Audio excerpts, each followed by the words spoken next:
अस्सलाम वालेकुम क्लास। आज का जो हमारा टॉपिक है वो है pin hole camera. Pin hole camera क्या होता है? बहुत सिंपल चीज़ है, ये आप खुद भी कर सकते हैं एक्टिविटी अपने घर में। Explain the working principle of simple pin hole camera. चलो पढ़ते हैं। Pin hole photography is a lensless photography. In a pinhole camera, a tiny hole replaces the lens. Pin hole camera एक मतलब आप बॉक्स से भी बना सकते हैं वो कैमरा, और उसमें एक टाइनी होल जो है लेंस की जगह पे आपको बनाना पड़ता है।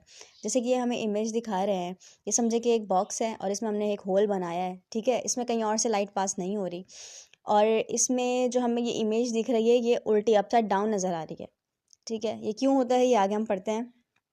When light passes through the hole, an image is formed in the camera. Pinhole cameras are used for fun, for art and for science. अब कह रहे हैं जब उस होल में से लाइट गुजरती है तो वो एक इमेज बना देती है। A pinhole camera is a small light tight can or box with a black interior and a tiny hole in the center of one end.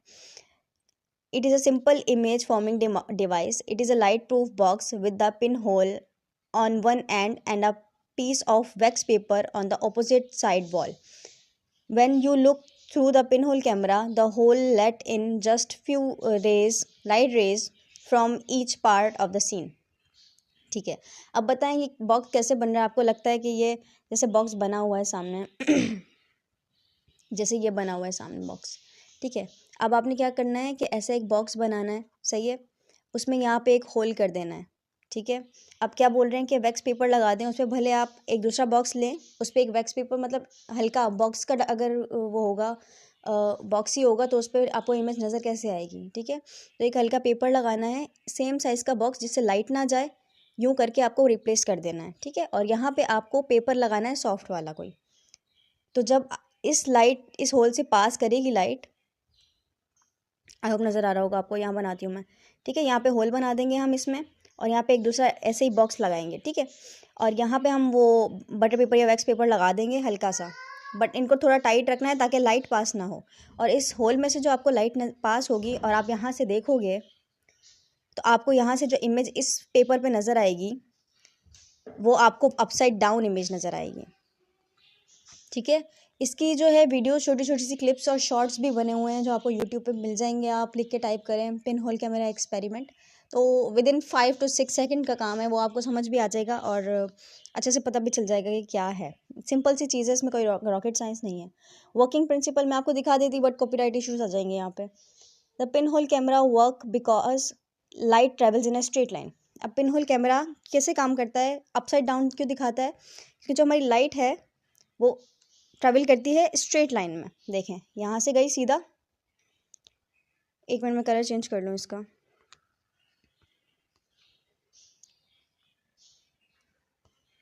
यहाँ से सीधा यहाँ पे, यहाँ से सीधा यहाँ पे, ठीक है। तो अपसाइड डाउन क्योंकि हमारी लाइट जो है स्ट्रेट ट्रैवल करती है और उसमें उसने होल बनाया हुआ है ना, तो होल से तो ऐसे ही पास करेगी, ठीक है। Working principle, straight line, light from the top of the object passes through the pin hole and on the screen.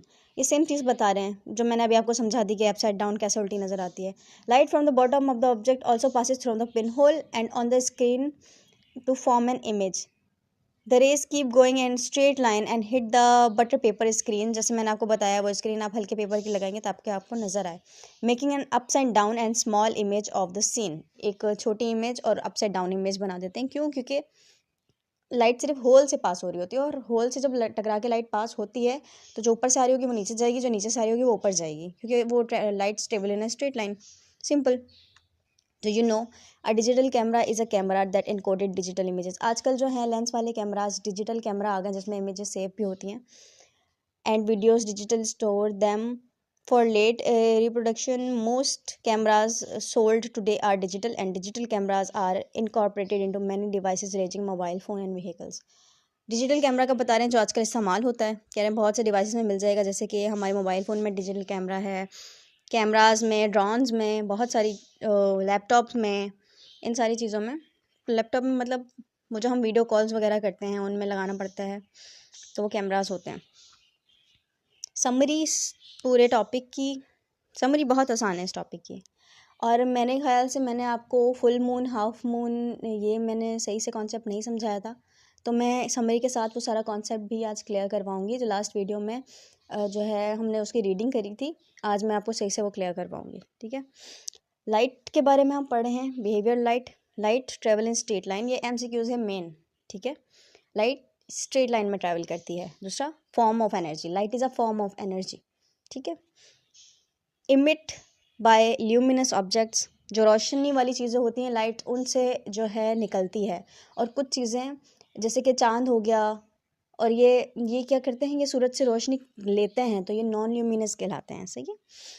Reflected by non luminous object, जैसे हमने पढ़ा था कि अगर हम एक कमरे में पेपर रखें और पेपर पे लाइट अगर लग रही हो, हम अंधेरे कमरे में भी बैठे हुए हैं भले, हमने बाहर देखा पेपर रखा हुआ है और सूरज की रोशनी पेपर पे आ रही है, मतलब हम देख पा रहे हैं पेपर को, वो पेपर से रिफ्लेक्ट करके लाइट हमारी आंखों में आती है, तभी हम उसे देख पाते हैं। ये मैं सारा आपको फर्स्ट टॉपिक में समझाया हुआ है लाइट के, या आप वहाँ से देख लें। Forms shadows when blocked by an opaque object, ये ट्रांसपेरेंट, ट्रांसल्यूसेंट, ओपेक, मैंने तीनों बताए थे आपको, ठीक है। ओपेक ऑब्जेक्ट्स वो होते हैं जिनमें से लाइट ज़रा से भी पास नहीं कर पाती। एग्जांपल्स इनके आगे दी हुई हैं, पढ़ते हैं, चलिए इसे पढ़ते हैं। Does not pass through opaque objects, light opaque object से पास नहीं करती, जैसे कि बुक हो गई, टेबल हो गया, वॉल हो गया, इनसे लाइट पास नहीं करती, ठीक है। Passes partially through translucent object, जैसे मैंने आपको बताया था कि ऑफिस के मिरर्स जैसे होते हैं, और या फिर कहीं कहीं एरियाज़ में वॉशरूम के मिरर्स भी ऐसे होते हैं जिससे आपको धुंधला धुंधला ऐसा नज़र आता है कि कोई पीछे है। जैसे ऑफिस में भी आप बैठे हो तो लगता है कि कोई ऑफिस में है, बट आपको फेस नहीं नज़र आता या पता नहीं चलता कि कौन है। सो इसके एग्जांपल हैं फ्रॉस्टेड ग्लास, वैक्स पेपर वगैरह, तो इसको ट्रांसल्यूसेंट कहते हैं। ये मेरा जो है थंबनेल भी है लास्ट वीडियो का, तो आप वहाँ से भी देख लें, बहुत ईजी हो जाएगा। Pass through transparent objects, light transparent object से पास होती है, ट्रांसपेरेंट जिससे आर पार आसानी से देखा जाए, ग्लास, प्लास्टिक, रैप, ETC, ठीक है, इन चीज़ों से आर पार आसानी से देखा जाता है, तो ये ट्रांसपेरेंट कहलाते हैं। ये पॉइंट रह गया। Solar and lunar eclipses from due to its blockage, अब सोलर एंड ल्यूनर इक्लिप्स क्या होता है, ग्रहण, सोलर मतलब चांद ग्रहण, सोलर मतलब सूरज ग्रहण, और ल्यूनर मतलब चांद ग्रहण। सूरज ग्रहण कब होता है, जब सूरज के सामने चांद आ जाए, ठीक है, दिन में होता है सूरज, क्योंकि सूरज भी दिन में होता है। जब सूरज के सामने चांद आ जाए तो सूरज ग्रहण कहलाता है। ल्यूनर कब होता है, जब चांद और सूरज के बीच में अर्थ आ जाए, ठीक है, चांद सूरज के बीच में अर्थ आ जाए, तब कहलाता है ल्यूनर, ठीक है। सोलर में अर्थ का कोई काम नहीं है, ल्यूनर में अर्थ बीच में आता है, ठीक। Form, shape and dark shadows, सही। ओपेक ऑब्जेक्ट जो होता है शेडोज बनाता है, क्यों, क्योंकि वो ओपेक होता है, उससे लाइट जो है गुजर ही नहीं पाती, क्योंकि आपको पता है लाइट स्ट्रेट लाइन में ट्रैवल करती है, तो जहाँ पे वो ऑब्जेक्ट होता है, जैसे इंसान या इंसान का हाथ किसी लाइट के सामने रख दो तो उससे लाइट नहीं पास कर पाएगी, सही है। तो हमें एक शेडो बना हुआ नज़र आता है, जिस हमारे किनारों से, उंगलियों के किनारों से जब लाइट पास होती है तो जहाँ पे लाइट नहीं होती वो चीज़ हमें ब्लैक नज़र आती है, बाकी हमें लाइट नज़र आती है, तो वो उसे शेडो बना दिया। फॉर्म फेंट शेडोज़, ये हल्का धुंधला नज़र आते हैं इसमें से, डू नॉट फॉर्म शेडोज़। और जो ट्रांसपेरेंट होता है उसमें से तो आमने सामने पूरा पूरा नज़र आता है, तो उसमें कोई शेडो वगैरह बनता नहीं है, ठीक। समरी कवर हो गई। मैंने आपको बोला था कि मैं आपको मून के बारे में बताऊंगी, सो उसके लिए मुझे एक इमेज की ज़रूरत पड़ेगी, हो सकता है मैं उस पर टाइप ना कर पाऊँ, but let me show you that. जी, अब ये इमेज देखें, इस पर मेरे ख्याल से मैं टाइप नहीं कर पाऊँगी, बट मैं आपको नेम जो लिखे हैं वो मेंशन कर दूँगी।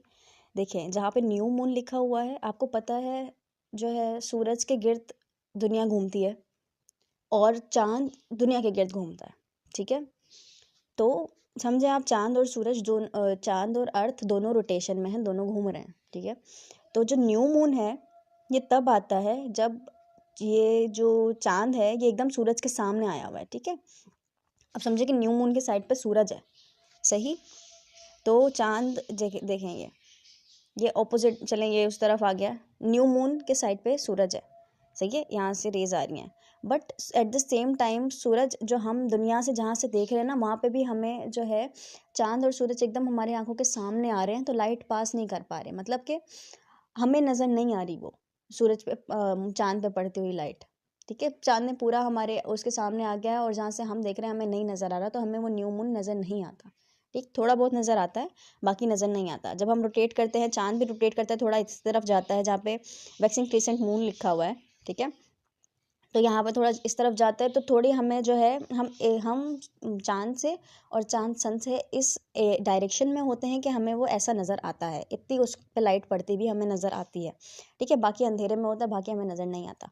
फिर जब हम थोड़ा आगे और रोटेट करते हैं, चाँद भी रोटेट करता है, हम भी रोटेट करते हैं, तो इसमें अर्थ की लाइट इतनी पड़ रही होती है और हमें भी इतनी नज़र आती है, सही है। फिर जब हम मज़ीद रोटेट करते हैं, दुनिया मज़ीद घूमती है, तो पूरी की पूरी मतलब ये फुल नहीं है, इससे थोड़ा कम होगा, ठीक है। जितना ये नज़र आ रहा है ये तकरीबन फुल के बराबर ही नज़र आ रहा है, बट ये थोड़ा भी कम है। वैक्सिंग गिब्बस मून, सही। तो ऐसा नज़र आएगा। और जब हम पूरा ही ऑपोजिट हो जाएंगे, फुल मून, अर्थ और सन एकदम ऑपोजिट हो गए एक दूसरे से, तो सन की सारी रोशनी इस तरफ से भी जा रही है, उस तरफ से भी जा रही है, तो हमें इस तरह से पूरा का पूरा चाँद नज़र आता है, क्योंकि उसमें दोनों तरफ से रोशनी जा रही होती है और वो हमें पूरा का पूरा नज़र आता है, ठीक है। फिर ये रिवर्स साइकिल चलेगी, थोड़ा इस तरफ आएंगे तो पहले उस तरफ से गायब हो रहा था, अब इस तरफ से गायब होना शुरू हो जाएगा। फिर थोड़ा इधर आएंगे तो फिर और कम नज़र आएगा, फिर इधर आएंगे तो फिर और कम नज़र आएगा, जितने हमें सूरज की रोशनी चाँद पे पड़ती हुई नज़र आ रही है। अगर मेरे पास कुछ लिखने का या बनाने का होता तो उससे मैं ज़्यादा बेहतर समझा सकती, बट इसमें ऑप्शन नहीं है कोई। और उसके बाद जब हम फिर एकदम आमना सामना हो जाएगा, तो फिर हमें कोई रोशनी चाँद पे पड़ती हुई नज़र नहीं आएगी, क्योंकि चाँद उस रोशनी के आगे आ जाता है, तो हमें फिर मून नज़र नहीं आएगा और उसको हम फुल मून कहते हैं। उम्मीद है ये फुल मून वाला सारा कुछ आपको सारी चीज़ें समझ आ गई होंगी और इसमें कोई कॉम्प्लिकेशंस नहीं है। इसकी एक्सरसाइज भी कवर करनी है, कल कर लेंगे इंशाल्लाह इसकी एक्सरसाइज कवर। मैंने आपको कहा है मैं एक्सरसाइज कवर करवाऊँगी। Electricity and magnetism important topic है, ठीक है। फिज़िक्स में भी आता है आगे जाके, ये बहुत इंपॉर्टेंट टॉपिक है, इसके बारे में नॉलेज हम हासिल करेंगे और लाजमी है, ठीक है। और मैं कोशिश करूँगी अच्छे से एक्सप्लेन करने की। तो हमारा आज का टॉपिक यहीं पे ख़त्म करते हैं। उम्मीद है आपको सही से समझ आ गया होगा अच्छे से। जो मैं नहीं पीछे सही से समझा पाई थी, मैं कोशिश करती हूँ कि मैं अगली वीडियोज़ में समझा दूँ। और कोई कमेंट, अगर कोई चीज़ें आपको समझ नहीं आई हो तो कमेंट कीजिएगा, अपने क्लास फेलोज़ और फ्रेंड्स के साथ शेयर कीजिएगा इन सब चीज़ों को, उनका भी मदद हो जाएगी। और चैनल को लाइक सब्सक्राइब करना नहीं भूलिएगा। अपना ख्याल रखिएगा। अल्लाह हाफ़िज़।